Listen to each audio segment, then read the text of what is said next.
A History of Yesterday, from a diary entry from Leo Tolstoy, Part 1, from his earliest writings. I am writing a history of yesterday, not because yesterday was extraordinary in any way, for it might rather be called ordinary, but because I have long wished to trace the intimate side of life through an entire day. Only God knows how many diverse and diverting impressions, together with the thoughts awakened by them, occur in a single day. Obscure and confused they may be, but they are nevertheless comprehensible to our minds. If it were possible for me to recount them all so that I myself could read the tale with ease, and so that others might read it as I do, a most instructive and amusing book would result. Nor would there be ink enough in the world to write it, or typesetters to put it in print. But to get on with the story. I arose late yesterday at 9:45 because I had retired after 12.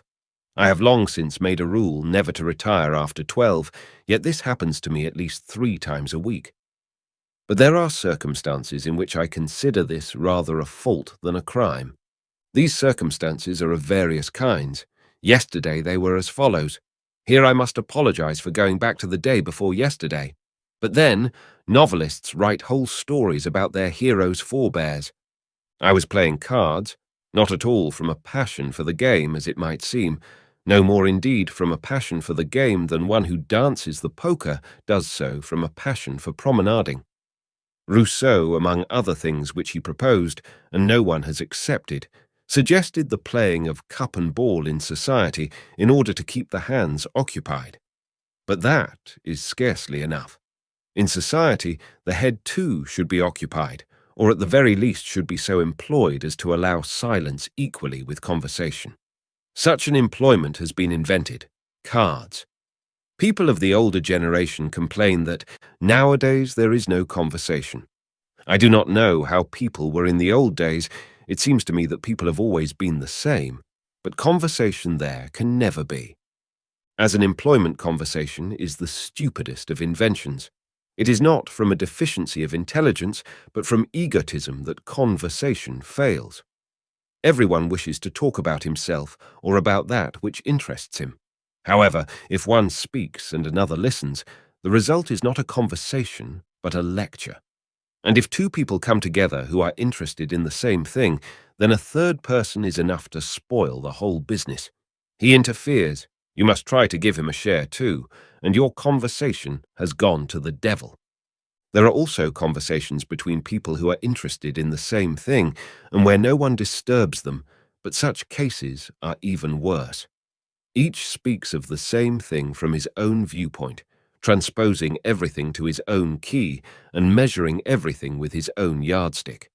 The longer the conversation continues, the farther apart they draw, until at last each one sees that he is no longer conversing, but is preaching with a freedom which he permits only to himself, that he is making a spectacle of himself, and that the other is not listening to him, but is doing the same thing.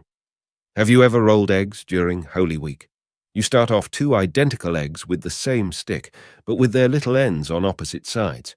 At first they roll in the same direction, but then each one begins to roll away in the direction of its little end. In conversation, as in egg rolling, there are little sloops that roll along noisily and not very far. There are sharp-ended ones that wander off heaven knows where. But, with the exception of the little sloops, there are no 2 eggs that would roll in the same direction. Each has its little end.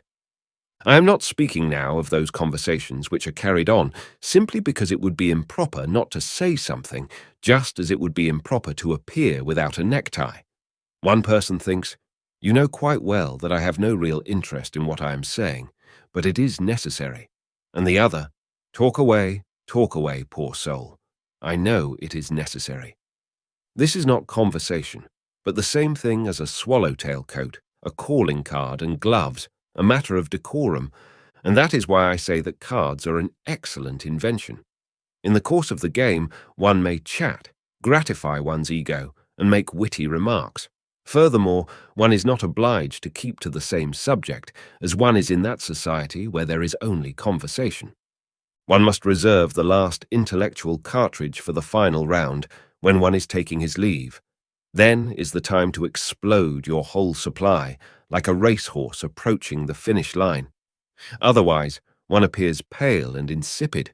And I have noticed that people who are not only clever, but capable of sparkling in society have lost out in the end because they lacked this sense of timing. If you have spoken heatedly, and then, because of weariness and boredom, you cannot muster a reply, the last impression lingers and people say, "How dull he is." But when people play cards, this does not happen. One may remain silent without incurring censure. Besides, women, young ones, play cards, and what could be better than to sit beside a young lady for 2 or 3 hours? And if it is the young lady, nothing more can be desired. And so I played cards. We took seats on the right, on the left, opposite, and everything was cozy. This diversion continued until 11:45. We finished 3 rubbers. Why does this woman love? How I should like to finish this sentence here with me to embarrass me. For even if she didn't, I would not be myself in her presence. It seems to me either that my hands are very dirty, or that I am sitting awkwardly, or else a pimple on my cheek, the one facing her, torments me. Yet she is in no way to blame for this. I am always ill at ease with people whom I either do not like or like very much. Why is this? Because I wish to convey to the former that I do not like them, and to the latter that I do, and to convey what you wish is very difficult. With me, it always works out in reverse. I wish to be cool, but then this coolness seems overdone, and I become too affable. With people whom you love honorably, the thought that they may think you love them dishonorably unnerves you, and you become short and brusque. She is the woman for me because she has all those endearing qualities which compel one to love them, or rather, to love her, for I do love her, but not in order to possess her. That thought never entered my head. She has the bad habit of billing and cooing with her husband in front of others, but this does not bother me. It would mean no more to me if she should kiss the stove or the table. She plays with her husband as a swallow plays with a blossom, because she is warm-hearted, and this makes her happy. She is a coquette. No, not a coquette, but she loves to please, even to turn heads. I won't say coquette, because either the word or the idea associated with it is bad. To call showing the naked body and deceiving in love coquetry. That is not coquetry, but brazen impudence and baseness. But to wish to please and to turn heads is fine and does no one any harm, since there are no Werthers, and it provides innocent pleasure for oneself and others. Thus, for example, I am quite content that she should please me. I desire nothing more. Furthermore, there is clever coquetry and stupid coquetry. Clever coquetry is inconspicuous, and you do not catch the culprit in the act. Stupid coquetry, on the contrary, hides nothing. It speaks thus: I am not so good-looking, but what legs I have. Look, do you see? What do you say? Nice? Perhaps your legs are nice, but I did not notice because you showed them. Clever coquetry says, it is all the same to me whether you look or not. I was hot, so I took off my hat. I saw everything. And what does it matter to me? Her coquetry is both innocent and clever. I looked at my watch and got up. It is astonishing. Except when I'm speaking to her, I never see her looking at me, and yet she sees all my movements. Oh, what a pink watch he has. I am very much offended when people find my Breguet watch pink. It would be equally offensive if they told me that my vest is pink. I suppose I was visibly embarrassed, because when I said that on the contrary it was an excellent watch, she became embarrassed in her turn. I dare say she was sorry that she had said something which put me in an awkward position. We both sensed the humour of the situation and smiled. Being embarrassed together and smiling together was very pleasant to me. A silly thing, to be sure, but together. I love these secret, inexplicable relationships expressed by an imperceptible smile or by the eyes. It is not that one person understands the other, but that each understands that the other understands that he understands him, etc. Whether she wished to end this conversation, which I found so sweet, or to see how I would refuse, or if I would refuse, or whether she simply wished to continue playing. She looked at the figures which were written on the table, drew the chalk over the table, making a figure that could be classified neither as mathematical nor pictorial, looked at her husband, then between him and me, and said, "Let's play 3 more rubbers." I was so absorbed in the contemplation not of her movements alone, but of everything that is called charm, which it is impossible to describe, that my imagination was very far away, and I did not have time to clothe my words in a felicitous form. I simply said, "No, I can't." Before I had finished saying this, I began to regret it. That is, not all of me, but one part of me. There is no action which is not condemned by some part of the mind. On the other hand, there is a part that speaks in behalf of any action. What is so bad about going to bed after 12? And when do you suppose you will spend another such delightful evening? I dare say this part spoke very eloquently and persuasively, although I cannot convey what it said, for I became alarmed and began to cast about for arguments. In the first place, I said to myself, there is no great pleasure in it. You do not like her at all, and you're in an awkward position. Besides, you've already said that you can't stay, and you would fall in her estimation. Comme il est aimable, ce jeune homme. This sentence, which followed immediately after mine, interrupted my reflections. I began to make excuses, to say I couldn't stay, but since one does not have to think to make excuses, I continued reasoning with myself. How I love to have her speak of me in the third person. In German, this is rude, but I would love it even in German. Why doesn't she find a decent name for me? It is clearly awkward for her to call me either by my given name or by my surname and title. Can this be because I— "Stay for supper," said her husband. As I was busy with my reflections on the formula of the third person, I did not notice that my body, while very properly making its excuses that it could not stay, was putting down its hat again and sitting down quite coolly in an easy chair. It was clear that my mind was taking no part in this absurdity. I became highly vexed and was about to begin roundly reproaching myself when a pleasant circumstance diverted me. She very carefully drew something which I could not see, lifted the chalk a little higher than was necessary, and placed it on the table. Then she put her hands on the divan on which she was sitting, and wiggling from side to side, pushed herself to the back of it and raised her head. Her little head, with the fine rounded contours of her face, the dark, half-closed but energetic eyes, the narrow, sharp little nose, and the mouth that was one with the eyes and always expressed something new.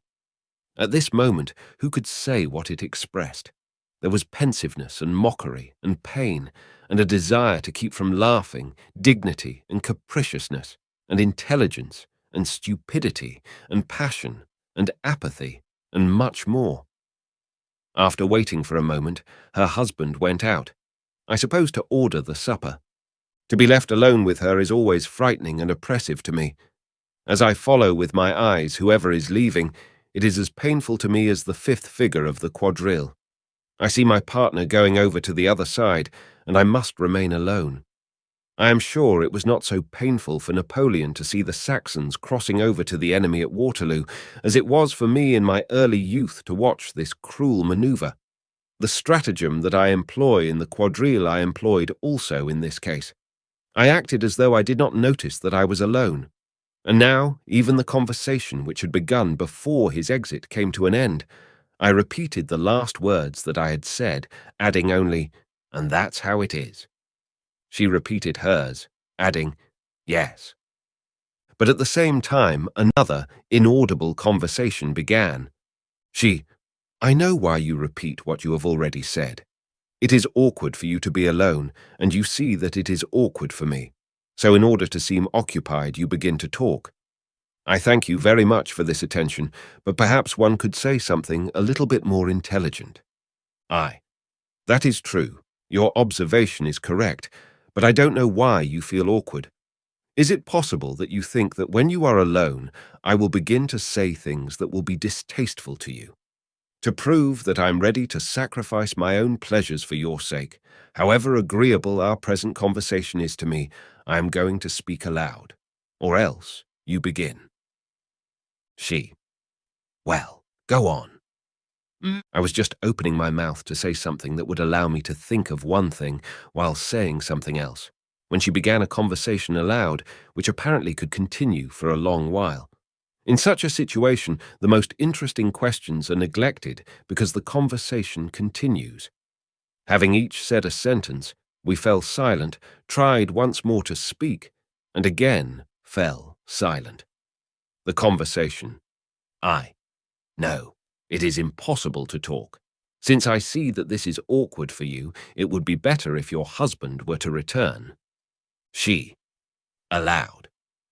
Well, where is Ivan Ivanovich? Ask him to come in here.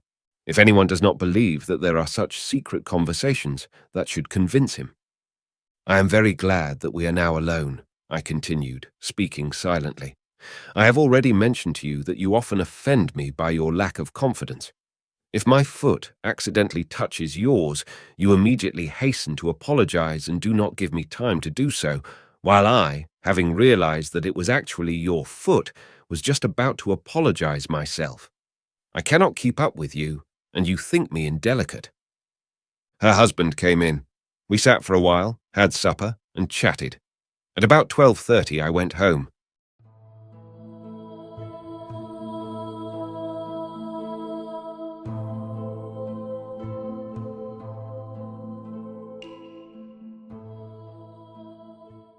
All right, let's dive deep into the mind of Leo Tolstoy today. Sounds fascinating. It is. We're looking at an excerpt from his diaries called A History of Yesterday. A history of yesterday. Yeah, and it's not some boring history lesson. Okay, good. It's actually from his early writings. Yeah. And it's his attempt to capture, the little details and the complex feelings of just an ordinary day. I see, like those moments that we often overlook. Exactly, those little things. And what's so cool about this piece is that Tolstoy doesn't just describe what happened. Right. He really analyzes it. Oh, interesting. He uses this day as a way to explore these, big ideas about social interaction, I see. the art of conversation, or the lack of it, really. Yeah. And even his own struggles with love and awkwardness, which I think we can all relate to. Absolutely. Very human. So it starts late at night. Okay. Tolstoy's just finished a card game, and he's kind of reflecting on the day, Thinking it over. letting us in on his thoughts. Like a stream of consciousness. Yeah, exactly. And what's fascinating is that even this simple card game, just this card game, becomes a jumping off point for some really deep thoughts about conversation itself. Interesting. So he starts with the mundane and goes deeper. Yeah, exactly. And what does he say about conversation? Well, it's clear that Tolstoy had, a complicated relationship with socializing. Okay. I mean, he enjoyed company, but he was also very critical of how people interact, I see. especially through conversation. What did he not like about it? He saw most conversations as these kind of hollow performances Interesting. where everybody's just waiting for their turn to talk. Like they're not really listening to each other? No, not really. Just waiting to jump in? Yeah.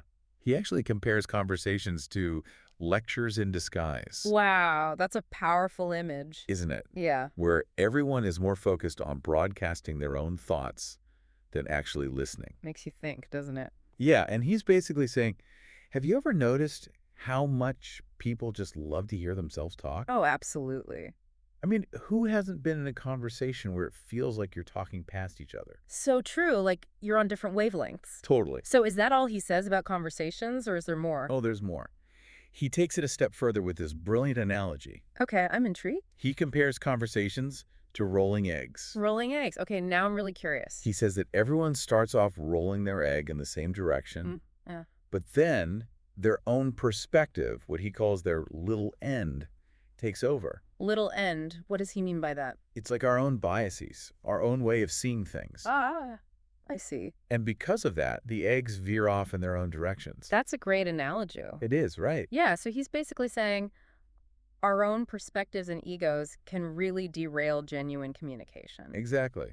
But, things get really interesting when a mysterious woman enters the picture. Oh, woman. This sounds intriguing. It is. It happens during this card game. Okay. And Tolstoy only gives us glimpses of her through his own observations. So we're seeing her through his eyes. Yes.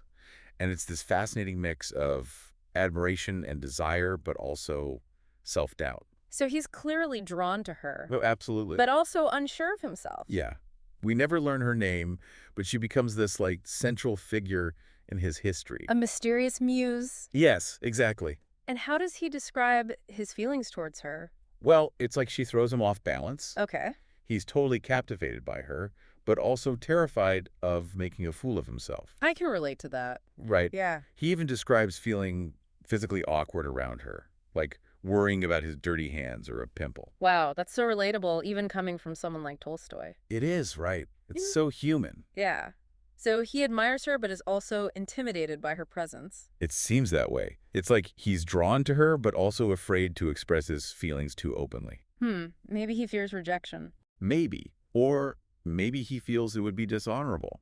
He's caught in this internal struggle. Wanting connection, but afraid of the consequences. Exactly. And then he starts talking about these silent conversations he has with her in his head. Silent conversations. That sounds intriguing. Yeah, and it's here that we really see how much he longs for connection and understanding. So these silent conversations are important. Yeah. They're key to understanding how he views communication. Right. It's not just that he dislikes superficial conversations. Yeah. He seems to believe there's a deeper level of connection possible. Exactly. One that goes beyond words.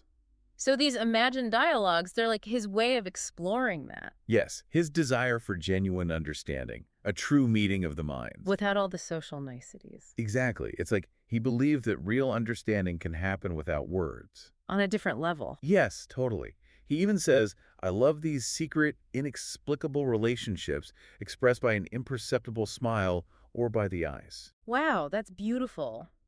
He's finding meaning in the subtlest exchanges. Yeah. But at the same time, he feels awkward in social situations. Right. He describes it as being as painful to me as the fifth figure of the quadrille. The fifth figure. You know, like being left out while everyone else is dancing. Ah, I get it. So he feels out of place, alone. Yeah, he's very aware of his own social anxieties. Even while he recognizes the allure of these unspoken connections. Exactly. It's almost like those moments of awkward silence are more appealing to him than forced conversation. Interesting. He's drawn to authenticity, even if it's uncomfortable. Right, and he even uses a military analogy to describe his social awkwardness. A military analogy. Yeah, he compares it to Napoleon watching his troops defect at Waterloo. Wow, that's unexpected. Right. It's this moment of humor that shows how self-aware he is. And how much he overthinks social interactions. Totally. He's analyzing every little thing, trying to figure out how to act. But beneath all that, there's this real desire for connection. Yes, exactly. Okay, so he's overthinking things, drawn to this woman, but also intimidated by her. Yeah. What happens next? Well, we have to talk about his observations of the woman's coquetry. Coquetry. That's an interesting word choice. Right. It might seem a bit outdated today, but it really gives us insight into the social dynamics back then. And Tolstoy's views on charm and authenticity. Exactly. So what does he say about her coquetry? He analyzes her behavior in a lot of detail. Okay. And it's clear he's not a fan of manipulation or superficial flirting. He sees through that. But he does seem to appreciate genuine charm. The kind that brings joy and lightness to interactions. Yes. He's trying to figure out what's real and what's not. Both in her and in himself. Right. So he's looking for genuine connection, Yeah, not just surface level charm. Exactly. And, there's this hilarious anecdote about Tolstoy's pink watch. A pink watch? What's that about? The way he gets all flustered when the woman teases him about it is priceless. Oh, I have to hear this. It's this moment of vulnerability that shows a different side to him. The great Tolstoy embarrassed about a watch. It is. It reveals his self-consciousness, especially in social situations. So he wants to be seen as sophisticated, but he's also worried about what others think. Yeah, he wants to make a good impression. Especially on someone he's attracted to.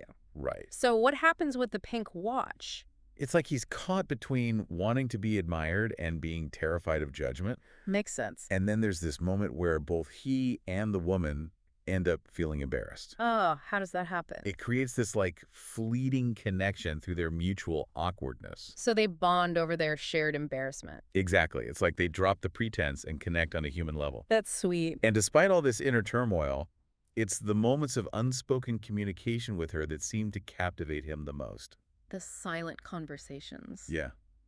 Those stolen glances, a shared smile. They resonate with him more deeply. Yes, much more than the forced conversations. It all comes back to his idea that true understanding often happens beyond words. Exactly. And that leaves us with a big question as we move on. What's that? What happens next? The excerpt ends with Tolstoy agreeing to stay for supper. The tension is palpable. Oh, the suspense. I know, right? So did their connection deepen? Did he find the courage to move beyond those silent conversations? We'll have to wait for the next part to find out. Exactly. We'll explore all of that when we return. I'm still thinking about that rolling eggs analogy for conversations. That's a good one, isn't it? Yeah, so insightful. But, as we go further into a history of yesterday, I'm really curious about these silent conversations. Oh, yeah. The ones he keeps mentioning. They seem really important to him. Absolutely. They are key to how he sees connection, communication. Right. And it's interesting how he contrasts those silent conversations Yeah. with the awkwardness he feels in social situations. Like that fifth figure feeling. Exactly, like being out of sync. But he's drawn to those quiet moments. More than the forced conversations. Yeah, it's like he's saying that true understanding can actually happen in those spaces. Where words aren't in the way. Yes. And for someone like Tolstoy, a master of language, Right. that's a pretty profound statement, isn't it? It really is. It shows his belief that real connection goes beyond words. Doesn't it? Yeah, and he's not naive about it. What do you mean? He craves that deep connection, sure. Right. But he's also aware of his own awkwardness. Oh, yeah, his tendency to overthink everything. Exactly. Remember how he compared his anxiety to Napoleon at Waterloo? That was such a vivid image, so unexpected. It shows that internal struggle, wanting to connect but fearing judgment. Totally. But that comparison, it's not just a funny aside. No. It reveals a lot about how Tolstoy approaches social stuff. Oh, okay. He's using, military terms, strategic thinking to navigate it all. Wow. It's like he's analyzing every move. He is observing, analyzing, strategizing. While longing for that authentic connection. It makes you wonder, maybe his overthinking gets in the way. Of genuine connections. Yeah, like if he could just relax, He himself. maybe those silent conversations would change into something more. That's an interesting thought, and I think it's something he grapples with. You do? Yeah, in this excerpt.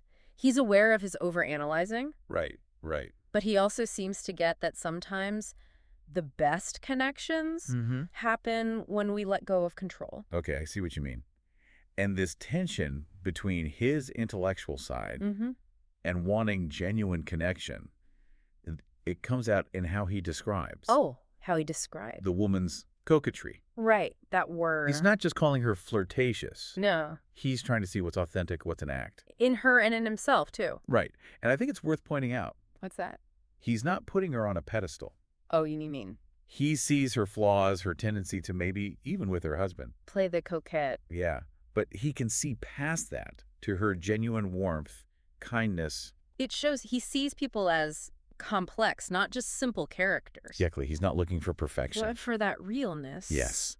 And that's what makes the Pink Watch story so great. Oh, tell me about that. It's this tiny detail that becomes Becomes what? a moment of vulnerability for them both. I love those moments, and it's Tolstoy, the great Tolstoy. I know, right? Getting flustered over a watch? So human. It shows the difference between his intellect Yeah.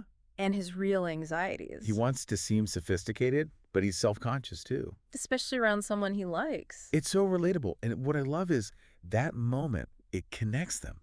They both feel awkward. You laugh it off. Yeah. And for a second, they're just two people sharing an embarrassing thing. They drop the act. Connect on a genuine level. Yeah. It reminds us that our vulnerabilities, those moments we let our guard down, Yeah. they can be bridges to deeper connection. And I think that's what Tolstoy's getting at. What do you mean? Authenticity, even awkwardness, can be more powerful than trying too hard. Than trying to impress or charm. Exactly. It's a reminder that we don't have to be perfect to connect. That our imperfections can make us relatable. Right. And as we go into the last part of A History of Yesterday, Yes. keep that in mind. Tolstoy's agreed to stay for supper. The tension's still there. So, will he be brave enough to let go of his anxieties? Embrace the possibility of something more. We'll find out in the final part. All right, last part of Tolstoy's A History of Yesterday. Here we go. We left off with him staying for supper. Lots of tension. I'm dying to know what happens. Does he, make a move? Or overthink it all. Exactly. Well, in this last section, it's interesting how Tolstoy focuses on On what? the disconnect between his thoughts and his actions. Oh, like he's not in control. Yeah, he says his body put down its hat and sat down coolly. Like he was on autopilot. Right. He even says, my mind took no part in this absurdity. So strange. Like he's watching himself from outside. Yeah, bewildered by what his body's doing. Wow. It's like his body has a mind of its own. You Mm. talked about his overthinking before. Mm-hmm. But here, it's like his subconscious takes over. Makes him do things he hasn't planned. That's so interesting because this conflict, reason versus emotion, Yes. it's all over Tolstoy's work. He's always struggling with those things. The complexities of being human. Totally. Our desires and doubts, conscious versus subconscious. All those contradictions. And I love how he uses humor to show it. Where? His mind's just sitting back while his body stays for supper. That's funny. Right. It's so relatable. We've all done things without thinking. Acted on impulse. Yes. Even when our brain is yelling, no! That humor is what makes Tolstoy so, I don't know, real. Down to earth. Yeah, not afraid to laugh at himself. Or to how absurd life can be. Exactly. But even when he's funny, there's depth there. Like what? He's exploring that gap, between what we intend to do and what we actually end up doing, how our bodies betray us. It makes me think of times when I've done things I never thought I would. Like what? Saying yes when I meant no, or staying when I wanted to go. Like there's a force pushing us. That we can't control. Powerful stuff, realizing we're not always in control. And speaking of unexpected, the excerpt ends so abruptly. Does it? Tolstoy has supper, chats, then goes home.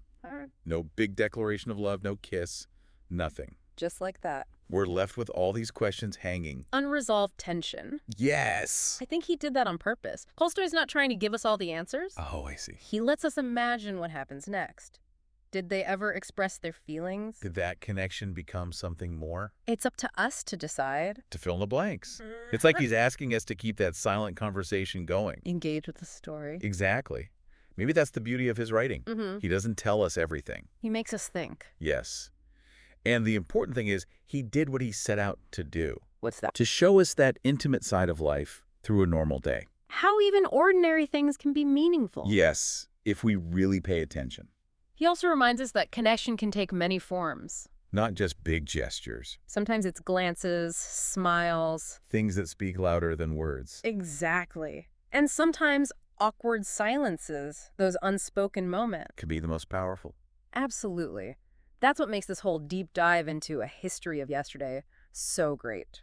It really is. It reminds us to pay attention to the small things. The details. To understand that human interaction is complex. And to value those tiny connections that make life interesting. So, next time you're at dinner, or just with a friend, remember Tolstoy's lesson.